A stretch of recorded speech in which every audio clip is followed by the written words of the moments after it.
بینظیر، ہم نے دیکھا ہے کہ خاص کر اس معاملے کے اوپر ہمیں مختلف نظر آیا بھارت میں کئی افراد کا، اور ان کا جو کانورسیشن کا ڈسکورس ہے اس میں رد عمل.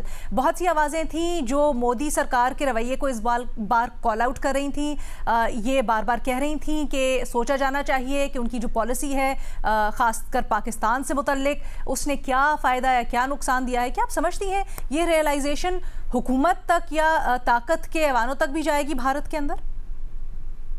علینا، ابھی تک تو ایسی کوئی انڈیکیشن نہیں ہے کیونکہ ان کی حکومت کی طرف سے اس قسم کا کوئی بیان نہیں آیا. لیکن یہ بہت اچھی بات ہے کہ جو وہاں پہ ان کے کامنٹیٹرز ہیں، ان کے جو سیاستدان ہیں، وہ اس کی بات کر رہے ہیں. اس پہ تو کوئی دو رائے نہیں ہونی چاہیے کہ جو ششی تھرور صاحب بات کر رہے ہیں وہ بالکل درست ہے. یہ بات میں نے پہلے بھی کی تھی کہ پاکستان یہ جو فیسیلیٹیٹ کر رہا ہے یہ بات چیت، اس سے صرف پاکستان کی مشہوری نہیں ہوگی، یا ہم صرف مشہوری کے لیے یا تاریخ میں اپنا نام لکھوانے کے لیے نہیں کر رہے. یہ ایک ارجنٹ نیڈ ہے پوری دنیا کی، یہ ایک گلوبل کرائسس ہے.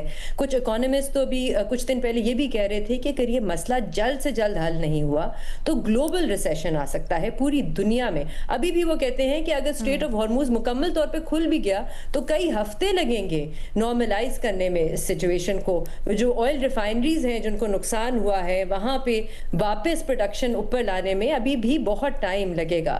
تو پاکستان کا بہت اچھا کردار رہا ہے. جیسے میں نے پہلے کہا، ہمیں نہیں پتا اس وقت. I would still say it is too early to say کہ ابھی خطے میں کیا تبدیلی آئے گی، ابھی کیا ڈیل ہوگی، ہمیں نہیں پتا. ابھی بہت سے کنٹینشس متنازع مسائل ہیں جن کو حل کرنا ہے. لیبنان ہے، یہ اسٹریٹ آف ہرموز ہے، اسرائیل کی کون گارنٹی دے گا.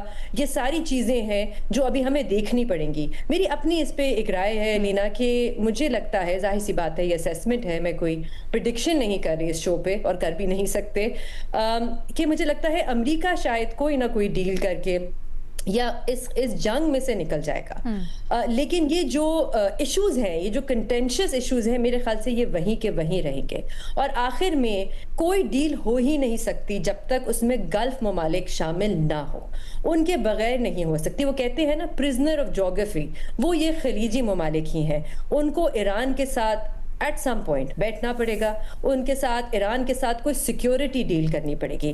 میری رائے میں، مجھے نہیں پتا یہ ہو سکتا ہے یا نہیں، لیکن میری رائے میں نیٹو جیسی کوئی ڈیل، کوئی سیکیورٹی ارینجمنٹ غلف ممالک کو ایران کے ساتھ شاید کریں تو شاید اس سے کوئی فائدہ ہو. جس میں جیسے آرٹیکل 5 ہے نیٹو کا کہ ایک ملک پہ حملہ ہو تو باقی ممالک کو بھی، وہ بھی اس کو ایک حملہ سمجھتے ہیں، ایک ڈیٹرنس کے طور پہ.